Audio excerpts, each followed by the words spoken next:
पार्वती, तुमने राजा सत्यारथ का जीवन देखा है, तुमने राजा सत्यारथ के लिए, तुम कह रही हो कि राजा सत्यारथ पूजन करता था, पाठ करता था, अर्चना करता था, शंकर को जल चढ़ाता था, शिवालय जाता था, और उसकी धर्म पत्नी भी जल चढ़ाती थी, शिवालय जाती थी, उसका बच्चा पड़ा हुआ है, उसका पूरा वैभव चले गया। शंकर की आराधना करने वाले को इतना कष्ट होगा, शिव की आराधना करने वाले को इतना दर्द होगा, शंकर की आराधना करने वाले को इतना दुख होगा, ये तो होना नहीं चाहिए था।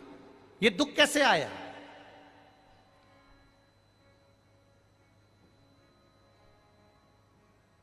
ये कष्ट कैसे आया? ये तकलीफ कैसे आई? शिव जी ने कहा, पार्वती चल मैं तुझे घुमा के लाऊं, और घुमाया। जलाशय में पार्वती जी को पूरी लीला का दर्शन करा दिया कि पूर्व समय के भोग के कारण, पूर्व समय के दूसरे का सामान ले लिया था, दूसरे के घर पर आक्रमण कर दिया था, दूसरे का वैभव चुरा लिया था, दूसरे का धन चुरा लिया था, दूसरे की सत्ता चुरा ली थी। इसलिए इस जन्म में भले मेरा भजन करा इसने, मुझ पर जल चढ़ाया इसने, मेरी आराधना करी इसने, पर पूर्व कर्म का भोग तो भोगना पड़ेगा। हम पहले भी कथा में कहे, तुम वेद पुराण को मानो ना मानो,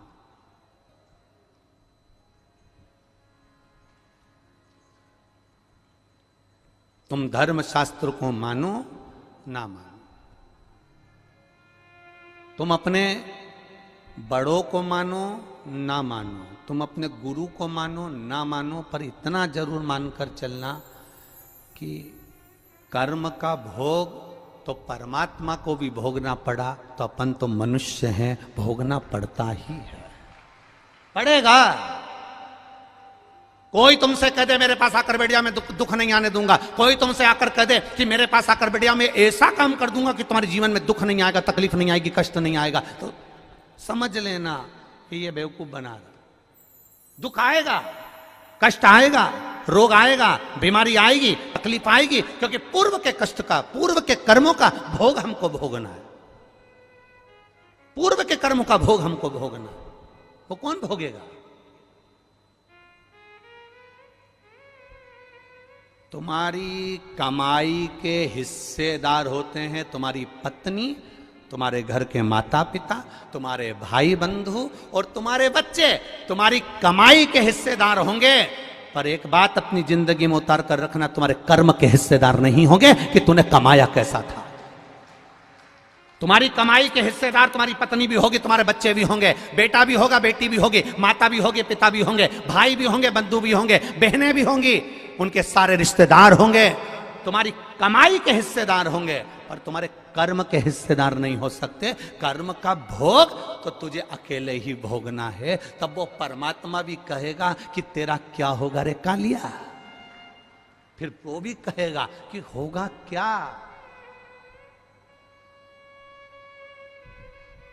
क्या कर्म करेगा। कोई दूसरा नहीं भोगेगा, हमें भोगना है, हमें।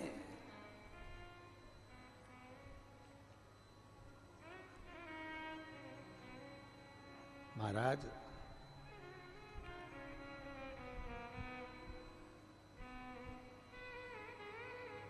कर्म का भोग तो भोगना, कोई दूसरा नहीं भोगने वाला।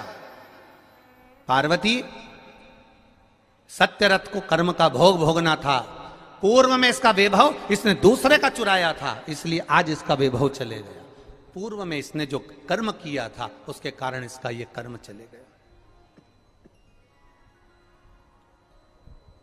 तो फिर आपको लोटा भर के जल चढ़ाने का फायदा क्या हुआ है? अब सुनना, पूरे भारत के लोग और पूरे देश विदेश में बैठे हुए जितने भक्त इस आस्था चैनल के माध्यम से कथा सुन रहे हैं, अब सुनिए। ये कथा में भिक्षुवर अवतार भगवान शंकर का हुआ है 14वें नंबर का। उस कथा को ध्यान से सुनना। 19 अवतार में से एक अवतार है।